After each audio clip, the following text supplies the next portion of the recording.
Hello everyone, welcome to the new world with IIT thinking. दोस्तों, ये 10 question series part 2 है, जिसमें हम 10 क्वेश्चन फिर से डिस्कस करने वाले हैं जो कि पीवाईक्यू में पूछे गए हैं। जेईई मेंस पीवाईक्यू, ठीक है। तो ये सारे 10 क्वेश्चनों के थ्रू आपका कॉन्सेप्ट रिवाइज हो जाएगा और जो भी अप्रोच होगा, ट्रिक टेक्निक, वो मैं आपको सिखा दूंगा। तो आइए स्टार्ट करते हैं क्वेश्चन को सॉल्व करना, ठीक है।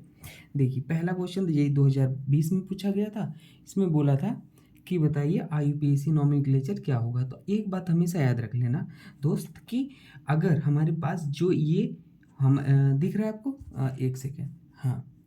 अब देखिए, जो आपको ये प्रिंसिपल फंक्शनल ग्रुप है, हमेशा याद रख लीजिए। अगर कार्बोक्सिलिक एसिड होता है और सल्फोनिक एसिड होता है और ये हैलोजन वगैरह जो भी गिवन होते हैं, तो उसमें सल्फोनिक एसिड का ज़्यादा होता है, कार्बोक्सिलिक एसिड का भी ज़्यादा होता है। लेकिन इसमें तो कार्बोक्सिलिक है, तो उसका जो प्रायोरिटी ऑर्डर होता है वो ज़्यादा होता है। और कभी भी अगर हमारे पास ये कार्बोक्सिलिक एसिड डायरेक्ट रिंग से अटैच्ड हो, देखो जो 5 मेंबर रिंग है, डायरेक्ट अटैच्ड है, तो वहाँ पे आईयूपीएसी नेम लिखते टाइम आप क्या लिखोगे? ओइक एसिड नहीं लिखते हो, कार्बोक्सिलिक एसिड ही आप इसको सफिक्स की तरह यूज करते हो। जैसे देखो, सबसे पहले नंबरिंग करोगे 1 2 3 4 5। इधर से ये नंबरिंग क्यों किया? क्योंकि ये हमारे पास प्रिंसिपल फंक्शनल ग्रुप है, प्रायोरिटी में ज़्यादा होता है, तो इसलिए यहाँ से 1 2 3 4 5, ठीक है। ये हो गया। अब हम क्या लिखते हैं? साइड चेन वालों को नेमिंग पहले करते हैं। तो 4 पे हमारे पास क्या लगा है? ब्रोमो। कोई आप कहोगे 2 पर भी लगा है, लेकिन हमारे पास अल्फाबेटिकल में बी पहले आता है, इसलिए 4 ब्रोमो। और उसके बाद 2 मिथाइल। 2 पे हमारे पास मिथाइल लगा हुआ है, 2 मिथाइल। और ये साइक्लिक रिंग है, तो साइक्लो। पैरेंट चेन में कितने कार्बन है? पेंटेन। क्या? पेंटेन। और उसके बाद हमने इसको बोला ओइक एसिड नहीं लिखना, कार्बोक्सिलिक एसिड यूज करना। क्या हो जाएगा? Carboxylic acid. जब डायरेक्टली रिंग से अटैच्ड हो, या अगर रिंग में नहीं है, ठीक है, रिंग में नहीं है, ओपन चेन में आ रहा है और 2 से ज़्यादा फंक्शनल ग्रुप आ रहा है, तो भी कार्बोक्सिलिक एसिड ही यूज होता है, ठीक है। मैं आपको लिख के एक सेकेंड वो बता देता हूँ, मैं आपको क्या बताना चाह रहा हूँ। हाँ, ये देखो यहाँ पे, मान लो मैंने बोला आपको ऐसे गिवन है, एक्सेप्शनल केसेस हैं वो हमेशा याद रखो, ठीक है, जहाँ पे जनरल रूल फॉलो नहीं होते। तो यहाँ पे आप यहाँ से नंबरिंग नहीं करोगे, 3 फंक्शनल ग्रुप आ गए ना, तो 1 2 3। तो हमारे पास क्या है? 3 कार्बन है, तो प्रोपेन।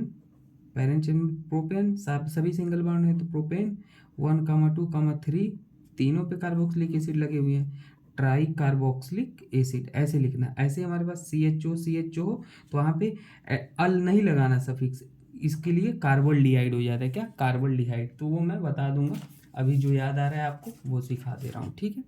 देखो, आइए इस क्वेश्चन को सॉल्व करते हैं। देखिए, इस क्वेश्चन में नंबरिंग आप वही करोगे, कहाँ से करोगे? ये प्रिंसिपल फंक्शनल ग्रुप है, तो 1 2 3 4, और ये क्या हो जाएगा? 5, और ये हो जाएगा 6।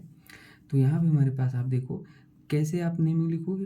2 पे हमारे पास मिथाइल लगा हुआ है, और किस पे?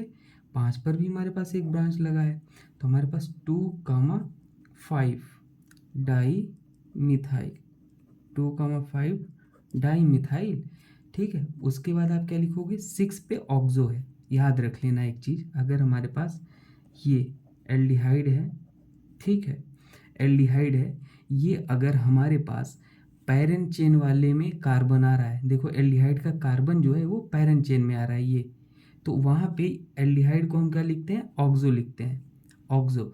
अगर एज ए सब्सटीट्यूएंट यूज हुआ होता है, मान लो यहाँ पे एल्डिहाइड होता, तो उसको हम फॉर्माइल बोलते हैं। तो ये बात याद रख लेना, 2 5 डाई मिथाइल और 6 ऑक्सो। और कीटोन होता तो भी कीटोन की जगह भी ऑक्सो लिखते हैं, कीटो लिखते हैं, ठीक है। हेग्स, हेग्स लिखते हो पैरेंट चेन में 6 कार्बन है, उसके बाद 3 पे डबल बॉन्ड है, तो 3 इनोइक एसिड, ठीक है। तो ये आप याद रख लेना भाई। याद क्या रखना है? रूल याद रख लेना, बाकी तो सब ठीक ही है। यहाँ पे देखो, ये वाला क्वेश्चन नंबरिंग करोगे 1 2 3 4 5, तो क्या है? हमारे पास 4 पे मिथाइल लगा है, 3 पे हाइड्रोक्सी लगा है, तो 3 हाइड्रोक्सी, यही हो जाएगा ना भाई। 3 हाइड्रोक्सी, H पहले आता है, मिथाइल बाद में आता है, 4 मिथाइल।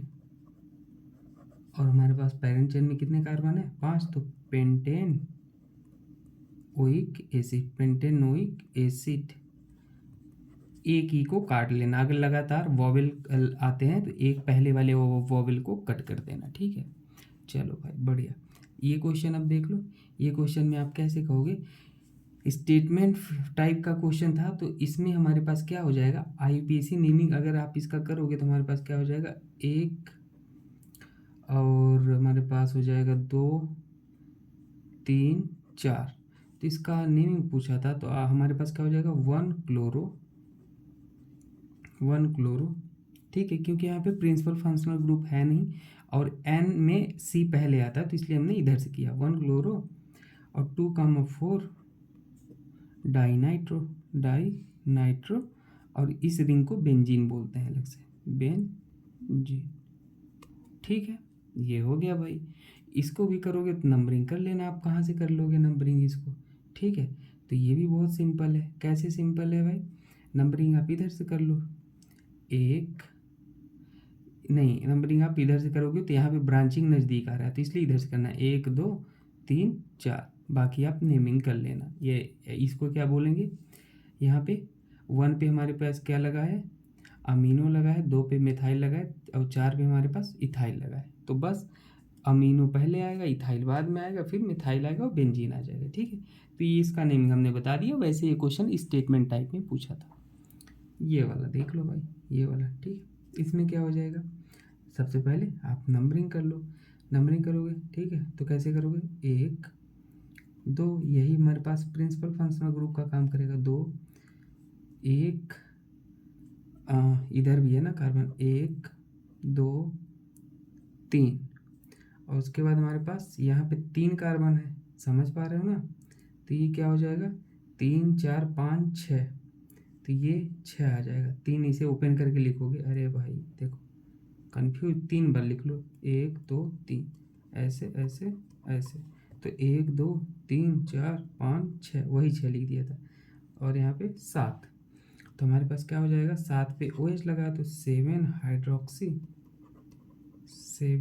हाइड्रोक्सी, पैरेंट चेन में 7 कार्बन तो हेप्टेन, और 2 पे हमारे पास क्या लगा है, ओन लगा है, 7 हाइड्रोक्सी हेप्टेन 2 ओन, ठीक है। ये याद रख लेना भाई, ठीक है। चलो नेक्स्ट क्वेश्चन करते हैं।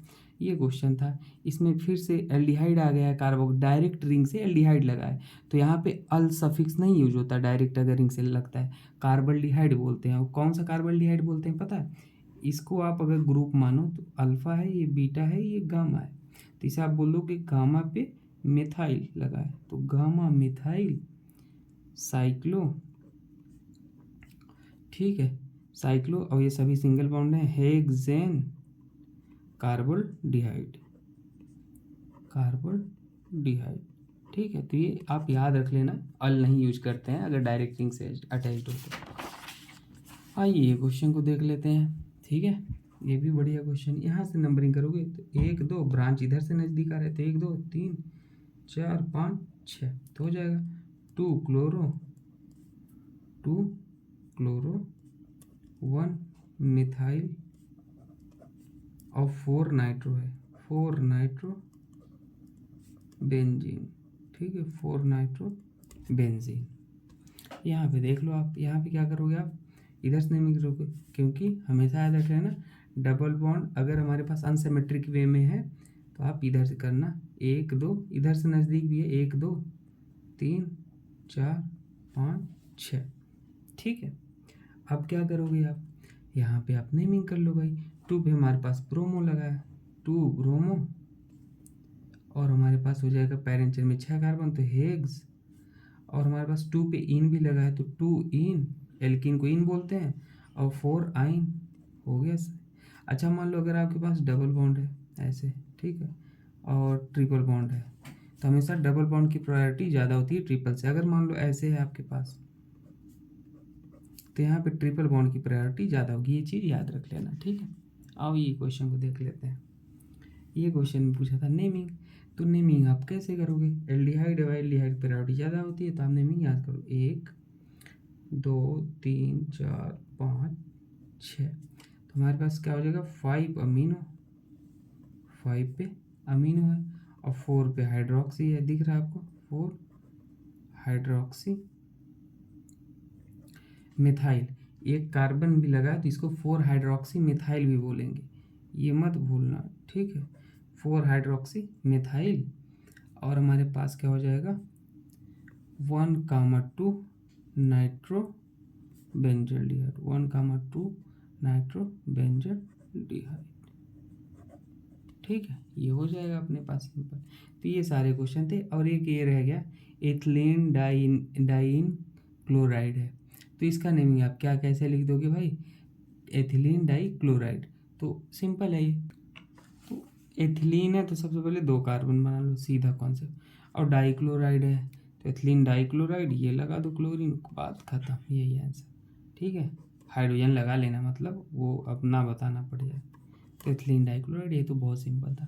तो बाकी प्लेलिस्ट में मैंने बहुत ही अच्छे अच्छे क्वेश्चन, JEE का प्लेलिस्ट है जिसमें टॉप 5 क्वेश्चन, 5 कॉन्सेप्ट, 10 क्वेश्चन का प्लेलिस्ट है, ट्रिक एंड टिप्स का प्लेलिस्ट है। उन सब में ऐसा मैं बताया हूँ कि आपका समय भी बचेगा और मैक्सिमम चीज़ें कवर है एक्सेप्शन को इंक्लूड करके, तो आपके सारे क्वेश्चन सॉल्व हो जाएंगे, ठीक है। थैंक यू दोस्तों।